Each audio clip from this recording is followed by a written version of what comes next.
राजस्थान के एक भक्त ने मुझसे पूछा कि गुरुदेव तुम इतनी उम्र हो गई अभी हंसते क्यों हो? मैंने कहा मैं बचपन से हंसता हूं। बोले कोई चिंता नहीं होती है? तो हमने कहा चिंता किसकी करना है, जब खुद की मृत्यु होने वाली है तो गाड़ी की चिंता करो बेकार है, जब खुद ही टिकने वाले नहीं है, खुद ही कंट्रोल नहीं मामला, मौत आ रही है तो किसकी चिंता करोगे? गाड़ी है, घोड़ा है, साधु है, चेला है, झमेला है, रोज कुंभ का मेला है चिंता किसकी करोगे और किस लिए करोगे? कोई चिंता करने से काम बनने वाला है? कुछ नहीं, फालतू काम। मैं आपको भी कहूंगा मेरे से और कुछ सीखो ना सीखो, लेकिन मस्ती से जीना सीख लो, विवेक से रहना सीख लो और हर कार्य में बारीक डिसीजन लेना सीख लो। संभल कर डिसीजन लो और गम खाना भी सीखो, नुकसान को सहना सीखो, धन की हानि को सहना सीखो और परिवार में सबको मिला जुला कर चलाना सीखो और हिम्मत से जीना सीखो। ये चीजें सीख लो, आपकी जिंदगी की चिंता दूर हो जाएगी। संतापाद भ्रश्यते बलम, और चिंता करने से दूसरा नुकसान होता, मनुष्य का शरीर बलहीन हो जाता है, शरीर में ताकत नहीं रह जाती, अंदर से तुम कमजोर हो जाओ। जैसे आपने लकड़ी देखा होगा तो लकड़ी के मकान नेपाल में बनते हैं। नेपाल में अब तो सीमेंट के भी बनने लगे, पहले लकड़ी के ही बनते थे। लकड़ी का दरवाजा, लकड़ी की दीवार, लकड़ी की छत और ऊपर कुछ कपड़े लुपड़े डाल देते थे, क्योंकि नेपाल में जंगल बहुत है तो लकड़ी बहुत है और भूकंप भी आ जाता कभी कभी, तो लकड़ी गिरे तो कम से कम कुछ सुरक्षित हो, और सीमेंट की छत गिर जाए तो पूरा फाइनल। तो लकड़ी के मकान, तो लकड़ी में एक कीड़ा लगता है जिसका नाम होता दीमक। नाम सुना आपने? दीमक। इधर ध्यान दो, उधर मत देखो। दीमक लकड़ी को अंदर से खाता है, भीतर भीतर लकड़ी को कीड़ा खोखला कर देता है। ऊपर से देखने में लगता है लकड़ी ठीक है, लेकिन वो लकड़ी अंदर से खोखला हो चुकी है। अब वो लकड़ी का भवन ढह जाने की संभावना है, क्योंकि भीतर से दीमक कीड़ा लगा हुआ है। ऐसे ही आपका ये शरीर रूपी महल, यदि इसमें चिंता की दीमक लग गई तो इस शरीर रूपी भवन अब ढह जाने की संभावना है, अब ज्यादा दिन फिर नहीं रहेगा। इस चिंता को हटाओ, हंसते हंसते काम करना सीखो, टेंशन मुक्त प्रबंधन करना सीखो। मुकेश अंबानी से भी सीखो, इतना बड़ा प्रबंधन, इतना बड़ा मैनेजमेंट, और वह व्यक्ति भी समय पर सोता है, समय पर जागता है। प्रधानमंत्री से सीखो, पूरे देश का नेतृत्व करता है और समय पर सो जाता है और जाग भी जाता है और प्रसन्न भी रहता है, मुखमंडल पर तेज चमक रहा है। याद रखना, वेद ऋषियों ने एक बहुत अच्छी बात कही है 2500 साल पहले, 10,000 साल पहले। उन्होंने कहा है, सोने के समय सोइए, खाने के समय खाइए, बात करने के समय बात कीजिए और आराम के समय आराम कीजिए। देखने के समय देखिए, सुनने के समय सुनिए, चित्त को चंचल मत कीजिए। कितने लोग भोजन खा रहे हैं, साथ में टीवी भी देख रहे हैं, साथ में मोबाइल से बात कर रहे हैं, साथ में पत्नी को कुछ समझा रहे हैं और साथ में दोस्त से कह रहे हैं अभी आ रहा हूं, तुम रुके रहो। ना तो भोजन में चित्त लग रहा है, न टीवी देख पा रहे हैं ठीक से, न पत्नी से बात हो पा रही है। ऐसे लोगों की जिंदगी टेंशन में है। टीवी भी देखो, जब प्रवचन सुनो भोजन बंद कर दो, बस ऐसे बैठ जाओ, प्रवचन को याद कर लो और सवेरे उठ करके दूसरों को सुनाओ। मैंने पहली बार एक महात्मा का प्रवचन सुना था, 90% प्रवचन याद कर लिया था एक बार में, और फिर हमारे जो साथी थे उनको सब सुनाया था मैंने। तो उन्होंने कहा मेरे को तो एक अक्षर याद नहीं हुआ। तो मैंने कहा तुम कुछ और सोच रहे होगे। ध्यान से सुनो। सुनने के समय सुनना है, देखने के समय देखना है, खाने के समय खाना है और सोने के समय सोना है। सोने के समय सोचना नहीं है। कितने लोग सोते भी हैं और सोचते भी हैं। अभी दोनों काम एक साथ कैसे हो सकते? और दोनों काम करोगे दोनों फालतू हो गए, दोनों ठीक से नहीं हो सकते। गहरी नींद का सुख लीजिए और 7 घंटे से ज्यादा सोने की कोशिश मत कीजिए। अधिक से अधिक 7 घंटे। अगर उम्र 20 साल है तो 8 घंटे, 20 के ऊपर है तो 7 घंटे, और 60 से ऊपर पहुंच गई तो फिर 6.5 घंटे बहुत है। और 90 साल के हो गए तो कोई बात नहीं, जितनी नींद आए सो लो, अब तो कुछ करना है नहीं। लेकिन बूढ़ों को तो नींद ही नहीं आती है।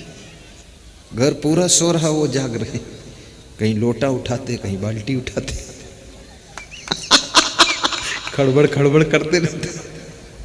सोने वाले सोते सोते मन मन में नाराज हो रहे हैं कि बाल्टी क्यों पटक रहे हो। वो बाल्टी इसलिए पटक रहा कि तुम भी उठो, क्यों सो रहे हो। डिस्टर्ब मत करो उनको, सोने दो।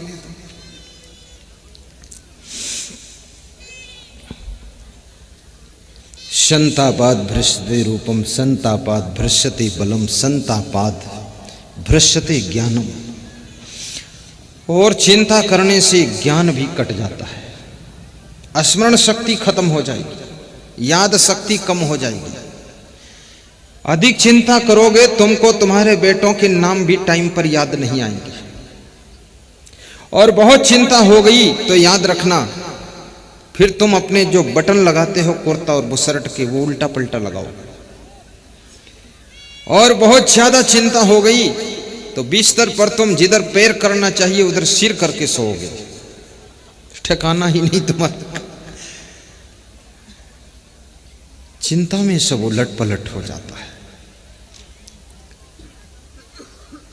और हंसने से, खुश रहने से बुद्धि का स्मरण बढ़ता है।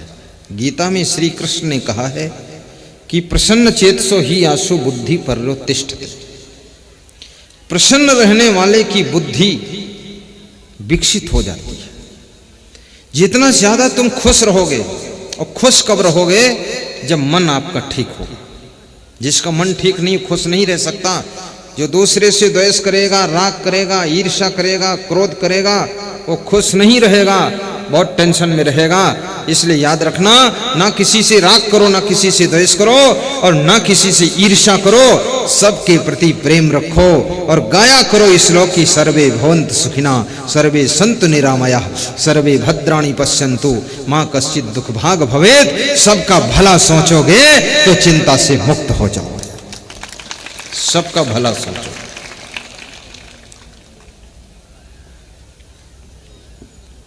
फिजूल खर्ची करोगे तो चिंता में पड़ोगे। बिना विवेक के कार्य करोगे, चिंता में फंस जाओगे। किसी को देख करके कदम उठाओगे, चिंता में पड़ जाओगे। किसी की नकल करोगे तो आपकी शकल बिगड़ जाएगी। नकल मत कीजिए।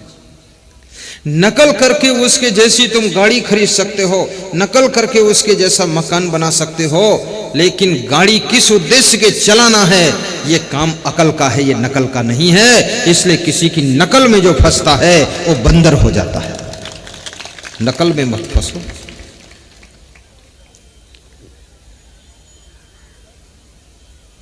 एक सज्जन मुझे मिले बाराबंकी जिले में, तो बोले श्रीमद् भगवत गीता के 700 श्लोक टोटल हमें याद थे। तुमने कहा याद थे, अब नहीं याद है क्या? बोले अब नहीं याद है।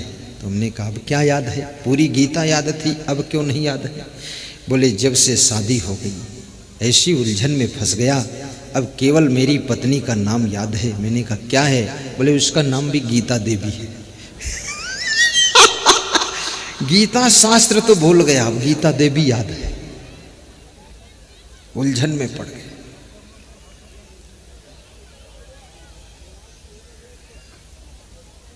चिंता करने से बुद्धि का स्मरण धीरे धीरे कम हो जाता है।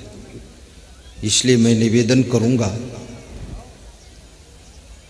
कि नाशवान संसार है, तुम्हारे हाथ में सब कुछ नहीं है। अभी यहाँ हम आप बैठे हुए हैं, बहुत खुश हैं, भूकंप आ जाए और यहीं पर जोर से आ जाए तो हमारा आपका सबका एक साथ मोक्ष हो सकता है, सब धरती में समा सकता है। कौन जाएगा फिर ढाबा धुआंखेड़ी, कौन जाएगा माचलपुर, कौन जाएगा राजगढ़, कौन जाएगा नेपाल बॉर्डर आश्रम, सब लहसुड़िया में राम राम सत्य हो जाएगा। और फिर मरना तो एक बार है, मौत से क्यों डरे, और धमकी चाहे जो दीजिए पर रंच न टरे।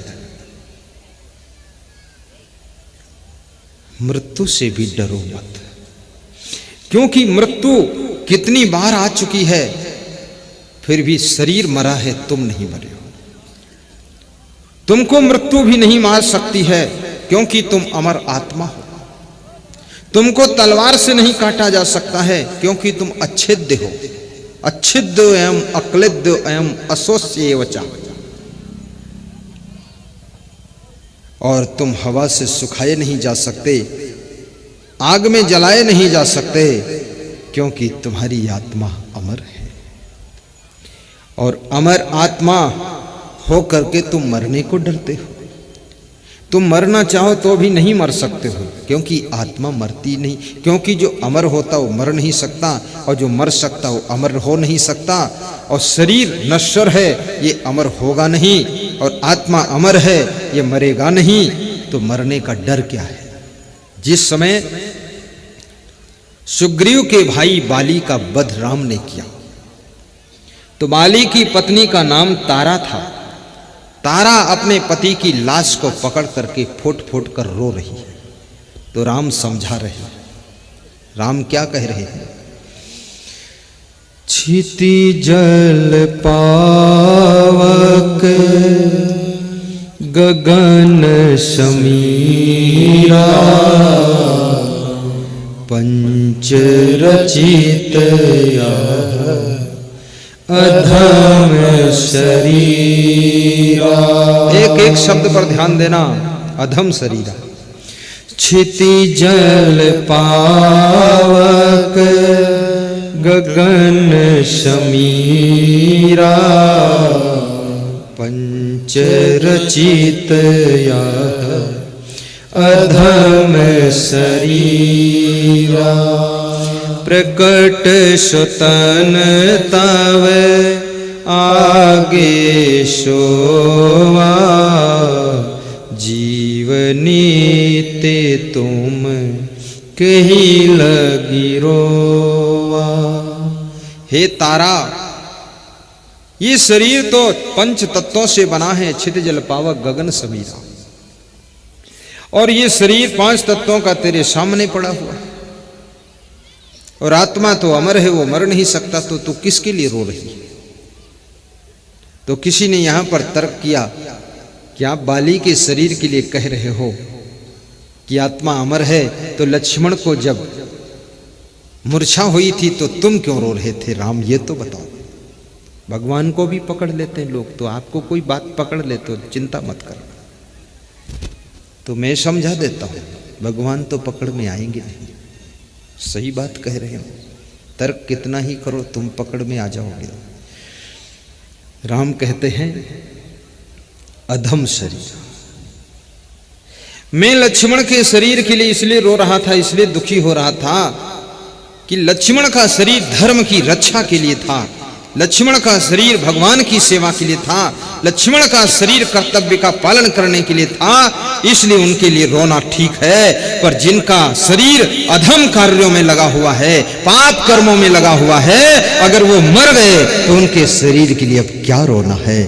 मर गए तो अपने घर गए। ये बाली का शरीर अधम है, क्योंकि अधम कार्य कर रहा था। लक्ष्मण का शरीर पावन शरीर है। जैसे इसमें किसी भक्त का शरीर शांत हो जाए तो उसके लिए रोना ठीक है, क्योंकि वो शरीर भक्ति कर रहा था। और 10 साल जीवित रहते तो लासुड़िया में और सत्संग कराते। लेकिन कोई दुष्ट है, पापी है, सबको सताता है, दारू पीकर पूरे गांव को गाली देता है और फिर इधर उधर गलत कर्म करता है, वो अगर मर जाए तो उसके लिए रोना क्या है, उसके लिए घर में हंसना चाहिए कि अच्छा हुआ, निपट गया, ठीक है।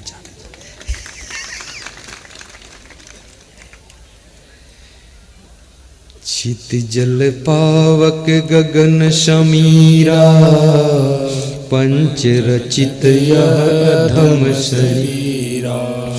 प्रकट स्वतन तव आगे सोवा, जीव नित्य तुम कहीं लगी रोवा, जीव नित्य तुम कहीं लगी रोवा। प्रकट स्वतन तव आगे सोवा, जीव नित्य तुम कहीं लगी रोवा। आप आज से संकल्प ले लेना, अपने विवेक को जागृत करो, अमर आत्मा का बोध प्राप्त करो और ये भी समझ लो कुछ चीजें आपके हाथ में हैं और बहुत सी चीजें आपके हाथ से बाहर भी। जो आपके हाथ से बाहर हैं उनकी चिंता करना अज्ञानता है, जो आपके हाथ में हैं उन पर कंट्रोल रखना आपकी महानता है। जैसे कोई चिंता करे कि मैं बूढ़ा ना हूं, बाल पक रहे हैं, उम्र जा रही है, इसकी चिंता हो रही है, तो ये मूढ़ता है, अज्ञानता है। ये तो प्रकृति का काम है। बचपन से जवान, जवान से बूढ़े, बूढ़े से जर्जर, जर्जर से मरमर, ये तो होना ही है। इस दुनिया में सदैव कौन रहता है?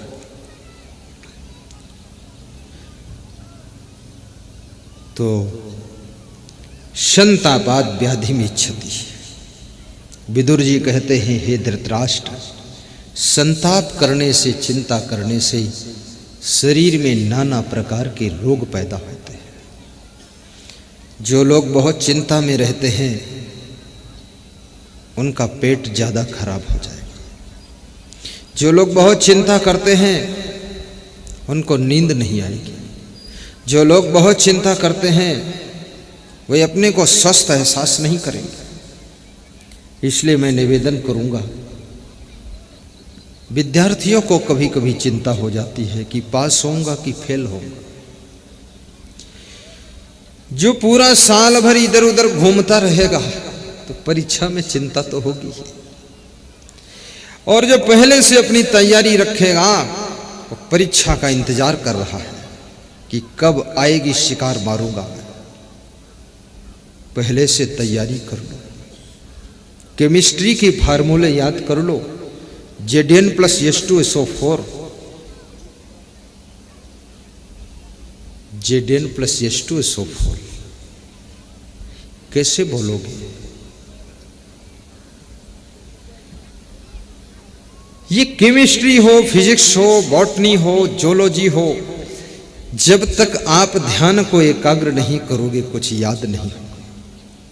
और याद करने का आज तरीका मैं बता देता हूं। किताब खोल कर बैठो और आंखें खोलो और एक बार पढ़ो, फिर दोबारा पढ़ो, फिर उल्टा पढ़ो, फिर सीधा पढ़ो, फिर आंखें बंद करो, आंखें बंद करके पढ़ो, फिर जहां भूल जाए तो आंख खोलकर देख लो, फिर पढ़ो, फिर आंख बंद करके फिर पढ़ो। और फिर आप पाओगे कि बिना देखे, बिना पुस्तक में देखे हुए तुम पढ़ सकते हो, याद कर चुके हो। और याद करो, उसके बाद किसी को सुनाओ। जब किसी को सुनाओगे तो और मजबूत याद हो जाएगा। लेकिन जो कमजोर बुद्धि के हैं वे सुनाने से कतराते रहते हैं। वो सोचते हैं इज्जत बचे, याद रहे न रहे। हाँ, किसी को सुनाओ, कमांड रखो अपने ऊपर। और विद्यार्थी जीवन में कम भोजन खाना चाहिए और विद्यार्थी को गुस्सा नहीं करना चाहिए। कामम क्रोधम तथा लोभम स्वादम श्रृंगार कौतुके अतिनिद्रा अतितंद्रा भयम क्रोधम आलस्यम दीर्घ सूत्रता कामम क्रोधम तथा लोभम स्वादम श्रृंगार कौतुके अतिनिद्रा अतिसेवा विद्यार्थी ही अष्टवर्ज्य। यदि विद्यार्थी अपने विद्या अध्ययन में सफल होना चाहता है तो 8 फार्मूले चाणक्य ने बताया है। नंबर 1, विद्यार्थी को निष्काम होना चाहिए। विद्यार्थी को ऐसी चाह न हो कि मुझे फैशन वाली पैंट मिले, ऐसा कुर्ता मिले, ऐसा सलवार मिले, ऐसी सेटिंग करूं, ऐसी डेंटिंग पेंटिंग करूं। इन सब कामनाओं से उसको शून्य होना चाहिए। ये जितने आजकल लड़के और लड़कियां हैं ये सब बुद्धिमान बहुत है, लेकिन ये अपनी बुद्धि ज्यादातर तो फैशन में, सजावट में लगा देते हैं, उसी में जुटे रहते हैं। लड़कियां तो बहुत ब्रिलियंट हैं, बहुत इंटेलिजेंस हैं, लेकिन इनका सारा दिमाग खोपड़ी में लगा रहता है कि बाल किधर को मोड़ूं, किधर को झुका दूं, ऊपर से मोड़ दूं, इधर काट दूं, और दुनिया देख ले कि मेरे बाल के समान किसी के बाल नहीं है। अरे तेरे बाल क्या, हर व्यक्ति के खोपड़ी में बाल हैं, हर आदमी बाल से हैरान है।